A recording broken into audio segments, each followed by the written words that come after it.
दिया है, ना कोई सियासी नुमाइंदगी है, ना मुल्क की तरक्की में इनका कोई हिस्सा दिया जा रहा है। 2019 में मोदी ने कहा था कि 1 करोड़ स्कॉलरशिप दिए जाएंगे, अब सिर्फ 58 लाख दिए जा रहे हैं। 47% अक़लियती एप्लीकेंट्स को हर साल स्कॉलरशिप से महरूम कर दिया जा रहा है। मुसलमानों को उनका दस्तूरी हक मिलना चाहिए। आप कैसे विकसित भारत बनाएंगे अगर 17 करोड़ मुसलमान नफरत करेंगे? मैडम, 25 मिलियन बच्चे वेस्टेड एंड मासूम बच्चों की ये बदकिस्मती और बदबख्ती है कि एक शख्स चाय बेचकर वजीर आजम बन गया। Budget has shown that Modi government policy झेलो इंडिया।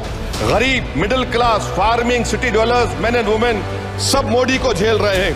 133 करोड़ इंसानों जिंदगी से बेगानों, सिर्फ हुक्मरानों ने हक तुम्हारा छीना है।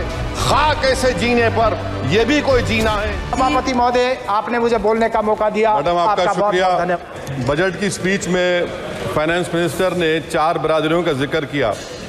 भारत की सबसे बड़ी अक़लियत मुसलमान है, 17 करोड़। मैं हुकूमत से जानना चाहता हूं कि क्या 17 करोड़ मुसलमानों में गरीब नहीं है, नौजवान नहीं है, किसान नहीं है, ख़वातीन नहीं है? वतन अजीज़ में सबसे गरीब मुसलमान है। सबसे ज़्यादा नाखवानगी मुस्लिम ख़वातीन में। AIDS और PLFS का डेटा ये बताता है कि मुसलमानों में सबसे कम असासे हैं और कंजम्पशन लेवल दूसरे मजहबी ग्रुपों के बनिस्बत सबसे कम है। तालीमी इदारों में मैडम 15 और 24 साल की उम्र में भर्ती एनरोलमेंट में मुसलमानों की सिर्फ 29%, शेड्यूल कास्ट की 44%, हिंदू OBC के 51% और हिंदू अपर कास्ट की 59% है। हायर एजुकेशन मुसलमानों का एनरोलमेंट सिर्फ 5% है। PLFS का 2018-19 का डेटा वेज एम्प्लॉयज बताता है कि मुसलमान 22% थे, 2022-23 में 15% हो चुका है। सेल्फ एम्प्लॉयमेंट में मुसलमान हिंदू सिख से ज़्यादा 58.4% है। रेगुलर वेज एम्प्लॉयमेंट में सबसे कम मुसलमान है 15% और कैजुअल लेबर में सबसे ज़्यादा मुसलमान 26% है। तो मुसलमानों का शेयर रेगुलर एम्प्लॉयमेंट में लॉस हो रहा है एम्प्लॉयमेंट का। मुसलमान नौजवानों का ना रोज़गार मिलता है, ना तालीम के मौक़े, ना हुकूमत उनको कोई तरबियत सहूलत दी जाती है। मैं मोदी हुकूमत को एक मुसलमानों का एक अछूत बना दिया है, ना कोई सियासी नुमाइंदगी है, ना मुल्क की तरक्की में इनका कोई हिस्सा दिया जा रहा है। मैं मैडम, माइनॉरिटी वेलफेयर मिनिस्ट्री में 2023-24 में 38% की बजट में कमी कर दी गई।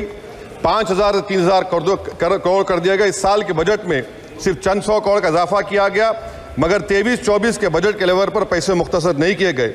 ये मोदी हुकूमत की बदनीयती और झूठा कमिटमेंट है, झूठा कमिटमेंट अक़लियतों के ताल्लुक से। तालीम के उस अक़लियती स्कॉलरशिप मैडम, अक़लियतों के गरीब तलबा और तालिबात को दी जाती रकम में कमी कर दी गई।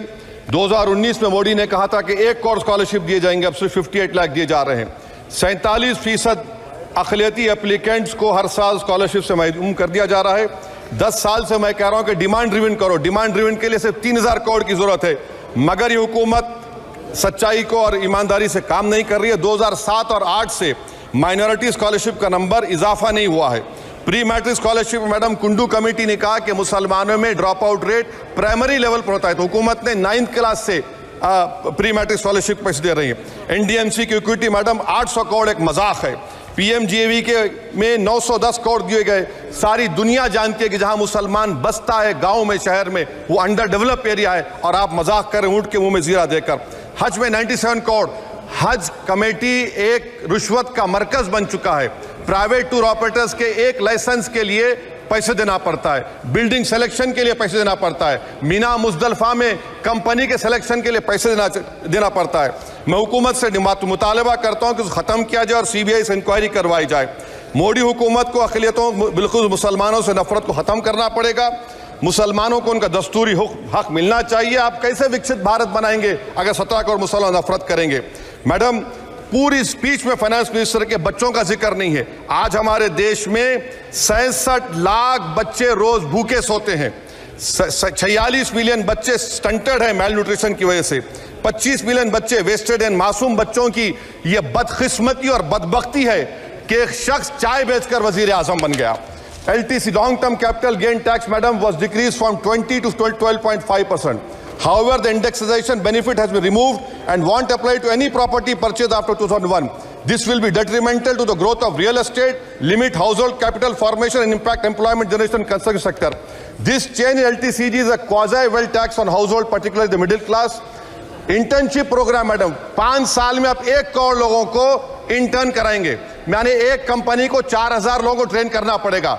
मुझे बताइए, क्या ये बड़ी कंपनी का माने क्या है? It is unachievable.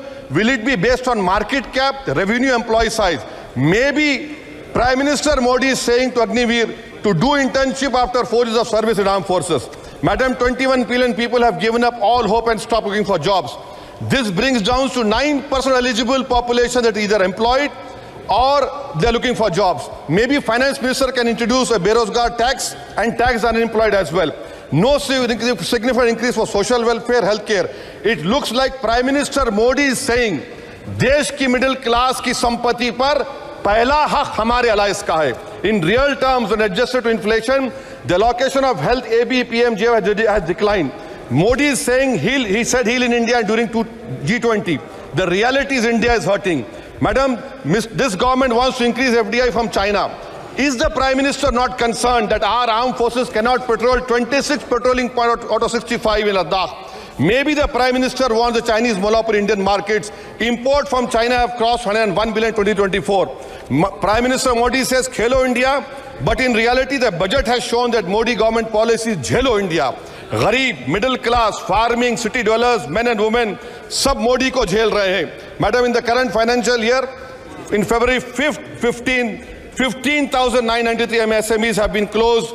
Total MSCs closed have 35,680. Andhra Pradesh bifurcation. This parliament passed a law. For last 10 years, Modi government has shown their intellectual dishonesty in not giving ITR, IIM, Bayaram Steel Factory, Railway Code Khadipet, recognition of Palmaru as National Education Project. This shows intellectual dishonesty of this government. Madam, I end my speech by quoting a famous poet, and I'm amending certain verses. 133 crore इंसानों, जिंदगी से बेगानों, सिर्फ हुक्मरानों ने हक तुम्हारा छीना है. खाक ऐसे जीने पर यह भी कोई जीना है. बेशऊर भी तुमको बेशऊर कहते हैं. सोचता हो ये नादान कैसे हवा में रहते हैं. 133 करोड़ इंसानों, कब तक ये खामोशी?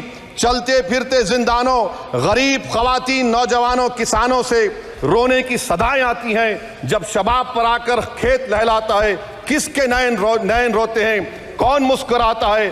काश तुम भी समझो, काश तुम भी जानो किस कदर भयानक है जुल्म का ये ढब. देखो रख से आतिश व आहन देखते ही जाओगे, होश में ना आओगे. और अनएम्प्लॉयमेंट पर अभी बोला गया हम नौकरियां दे रहे हैं, तो शायर ने इनके बारे में अच्छा कहा कि फूल शाखों पर खिलने लगे तुम कहो, जाम जिंदों को मिलने लगे तुम कहो, चाक सीनों के सिलने लगे तुम कहो. इस खुली झूठ को, जहन की लूट को मैंने